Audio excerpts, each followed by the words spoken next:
महोदय, कोंकण रेलवे परियोजना जिसके बारे में हमने पहले बहुत कुछ सुन रखा है, वास्तव में बिना सरकारी बजटीय सहायता के राष्ट्र के पुनर्निर्माण का सफलतम प्रयोग है।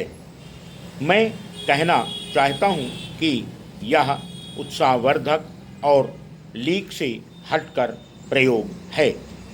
हम ऐसी आशा और प्रार्थना करते हैं कि इससे देश के अन्य भागों में न केवल रेलवे में बल्कि अन्य विकास कार्यों में भी इसी प्रकार के सफल प्रयोग करने को बढ़ावा मिले।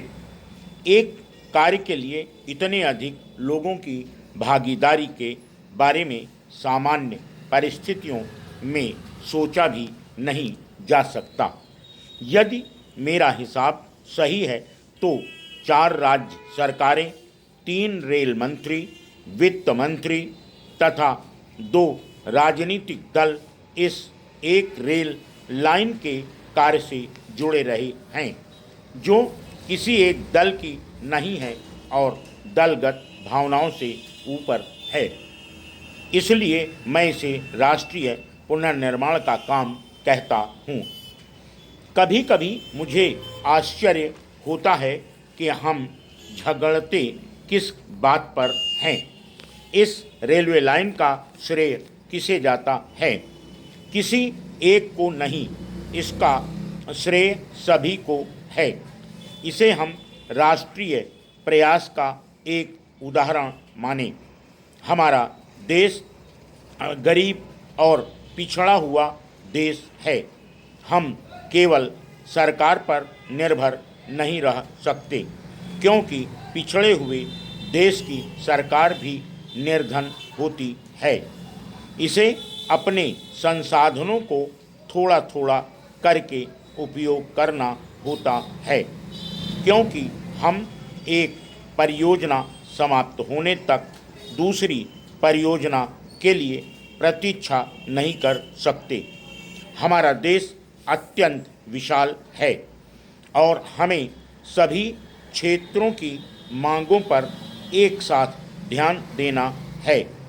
अधिकांश लोग ऐसा कहते हैं और उनका कहना सही भी है कि हमारे संसाधनों का इस्तेमाल इतने विशाल क्षेत्र में और प्रत्येक क्षेत्र में बहुत अल्प मात्रा में होता है, जिसके कारण अत्यंत विलंब और अपव्यय होता है। किंतु हमारे पास और कोई विकल्प नहीं है।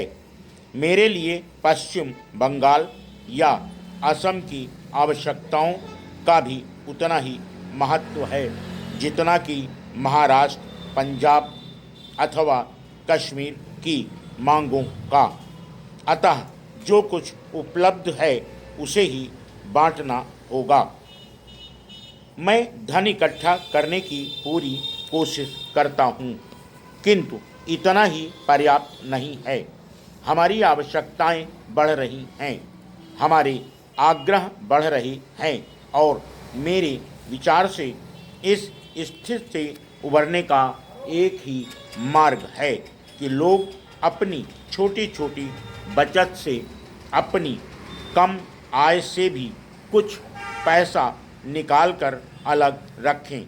चाहे आप उसे अपनी सहायता के नाम पर रखें या अपनी आत्मनिर्भरता के लिए। यही बात इस परियोजना पर भी लागू होती है।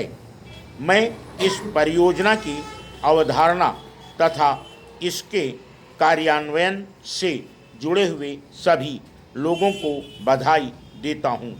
मैं आशा करता हूँ कि यह काम द्वितीय चरण में भी चलता रहेगा और जो भी कठिनाइयाँ आज हमारे सामने दिखाई पड़ रही हैं वह दूर हो जाएंगी। मुझसे कहा गया है कि यह काम करने के लिए केंद्रीय सरकार को अपना फार्मूला बदलना होगा। मैं फार्मूले बदलने को तैयार हूँ।